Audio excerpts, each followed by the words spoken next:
Hello mga ka-sweetie, mabuhay! So, i-share ko lang sa inyo ang matagal na namin inaantay ni Hubby. So, finally, dumating na. Ito talaga yung inaantay namin ng isang buwan mga ka-sweetie. At sobrang saya namin mag-asawa dahil finally, dumating na yung aming in-order na machine na gagamitin namin sa aming tindahan. And ayun na nga, pinoproblema nila kung paano nila ipapasok sa iskinita dahil napakaliit lang ng iskinita na papunta sa pwesto namin. Kaya nakapag-decide sila na itagilid na lang yung machine para magkasya lang dun sa dadaanan.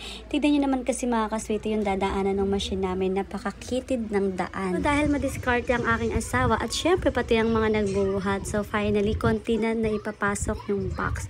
So sa mga napapaisip dyan kung paano mangyayari dito sa mga nalaglag namin, okay lang dahil sa amin din naman lahat yan mga ka-sweetie. Kaya okay lang kung malaglag or masira.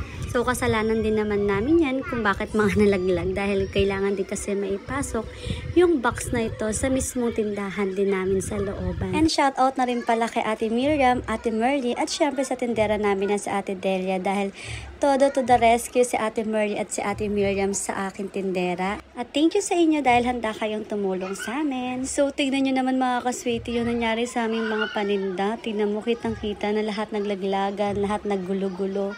So, ayun, back to ayos-ayos na naman tayo. So, finally mga ka-sweetie, na ipasok na nila sa munting tindahan namin. So, i-flex ko na rin yung dalawa kong anak na pinilabas ng kanilang papa dahil nga po baka daw matamaan ng box at masugatan pa daw. So, ayan, finally mga ka-sweetie, i-unboxing na natin siya. Let's go! Alam niyo ba mga ka-sweetie na ito talaga yung gustong-gusto ko na nag-unboxing ako ng mga binili namin gamit sa tindahan or gamit man sa bahay. Sobrang saya kasi talaga ng puso ko kapag nag-unboxing ako ng mga na-check out ko. Ako lang ba ganito o kayo rin? So, ayun na mga ka-sweetie, so, balik na tayo sa machine mga ka-sweetie. Ang machine na to ay para sa engrave. Actually mga ka-sweetie is 3-in-1 daw to. Pero hindi ko alam kung ano yung dalawa pa. Pero i-update ko na lang kayo sa aming page na Toms and Kyla Creation para updated kayo sa mga available na pwedeng ipagawa dito sa amin. Sa lahat po pala ng gustong magpagawa sa amin ng souvenir, pwede po kayo sa aming mag-message sa aming Toms and Kyla Creation page.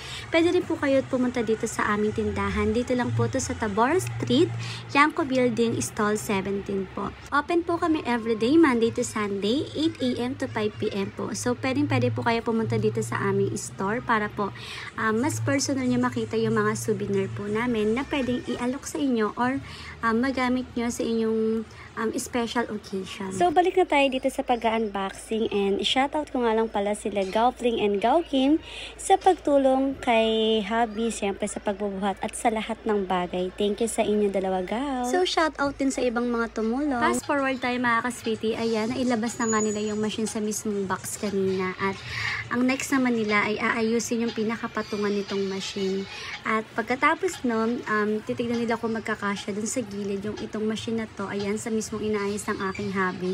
Kung magkakasya, dyan na mismo ilalagay yung machine namin. So, ito na nga mga ka-sweetie, yung gustong-gusto kong ginagawa kapag nag-unboxing ako. Yung nagtatanggal ako ng mga plastic, ganyan. Tas nagtutulungan kami, ng aking asawa. Yung pakitang tao, kunwari sweet, char. So, finally mga ka-sweetie, ready na ang aming machine na tumanggap ng inyong mga orders. Pero meron pa pala kaming kulang dyan, ay yung laptop. Kasi kapag walang laptop, hindi natin mapapagana to. Hindi kasi pwedeng i-connect dito yung aming computer dahil meron siyang pinaggagamitan talaga. So, pero bukas na bukas ay nagagamit na namin to at i-update ko kayo ulit. So, thank you!